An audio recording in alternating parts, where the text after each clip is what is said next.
right. I'm guessing that's okay,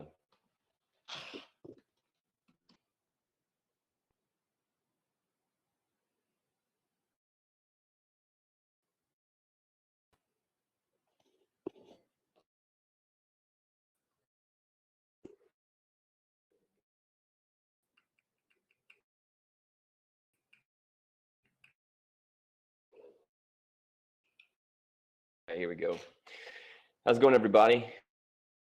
To hop in and get going. So let's first start off with this is a presentation I did at a very condensed presentation talking about the idea of infinite media and what it means to be an infinite marketer and why we need to look at marketing as something that is compete with the infinitesimal, the infinity that is in the future. So let's kind of jump through this. First off, to understand this idea of infinite, understand infinite, we then are stuck in an old environment. And as time has told us, 99% of all existing on the earth died or gone extinct due to environmental changes. And the environment that we are facing right now is analog to digital. Digital then becomes infinite. And let's talk about what that means. So we talk about this environment, and this is the environment that we market in. And I want you to understand this, because if you can understand this, you can understand why a lot of ideas in marketing and in business are constructed and are found in of finite media, and in the world of infinite media, do not work. Right. So the environment we need to look at is the consideration of the businesses. They are part of the environment, the media that connects both businesses and the consumers. They're all part of this environment, right? And looking at how media has changed infinitely can give us some clues into how this changes for everybody, right? First off, marketing channels. We use things like the Dewey Decimal System to find stuff. Now we use the power of the internet, which is extremely powerful to find anything we want at any time, right? And we then do this across 200 different channels currently, right? This doesn't just mean that there's more media. This means that media is ubiquitous, right? Because remember, on each one of those channels, anyone can create, anyone can distribute, and anyone can consume.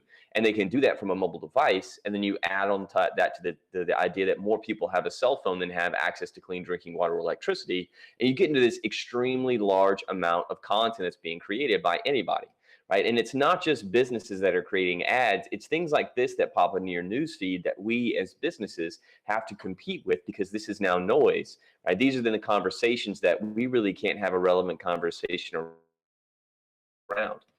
So we also continuing, right? There's going to be more money piled into the technologies and the channels in the future. So we should expect a much larger number of marketing channels, hence an infinite level of noise being created on those channels. And let's look how media currently affects people already.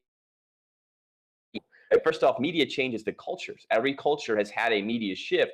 The culture has completely changed, right? And then we start looking at what this then means for our society moving forward. It means social literacy then becomes a thing that businesses have to understand, right? There's the old term on futurism that the future is already here. It's just not equally distributed, right? And that's the exact same thing. Your consumers understand what the future is. You don't. They understand how to speak in social literate terms.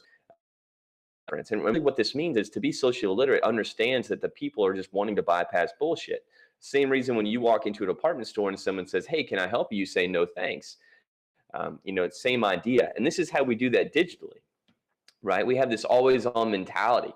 The actual physiology of people is changing. We used to have 7 cues that we stored memory to. Now it's down to 3. We're storing cues on our phones, right? The question then becomes, then how do we get into those cues, and how do we then, memory is the recalling of information, not the storing of information. Then how do we then trigger recall of that information when it's no longer even stored in someone's head? So understand future landscapes that the consumers are changing is going to help us understand that this infinite environment is drastically different than the finite environment. And this even, gets very granular to B2B aspects, such as then who is doing the research, what channels and mediums are they doing on that research, and what do they want out of those mediums and channels. And so this kind of all idea of the infinite environment is very different than the finite environment. And this then changes marketing's role and goals inside of a business, right? The idea, or the historical idea that business had, is build, market, sell, right? And this is something the Industrial Revolution taught us. Well, this was also at a time when there were limits or finite limits on all of these things. We look at now that production, there are no barriers to entry to production. Anyone can produce anything all the way up to a human ear. You can buy a 3D printer to print you a human organ for $200,000, right? That is the level. Is completely democratized. The technology to build your business is completely democratized for it on monthly payment, right? The distribution of any product is instantaneous. And now we need everyone is believing in these things. They're now creating this idea of content, and that we really need to kind of understand that if we don't shift our business models, that we will fail. It's already happening. You get the idea of, well, does this mean that we then shift and become media companies? The answer to that is no. It's because the biggest media companies are even failing. And so we need to really boil this down to is that the idea of what a business needs to own is the relationship. And that really means that the relationship is then the product that we then really need to create. And if we look at that and buy into that, in the business model moves from marketing, build, sell to then marketing, sell, and then build is the last thing that we'll ever do. But marketing is then the primary goal of the business. And then how we market different because the channels are constantly changing. People engage on those channels, it's not just they engage different on new channels, it's them as an individual, as a completely different individual engaging on those channels. And so that's kind of a quick rundown on this idea of the infinite environment in this book that I'm working on, that'll be coming out soon. So with that, I just want to say thank you so much. Thanks for joining me on Breakout Room, and I'll talk to you next time.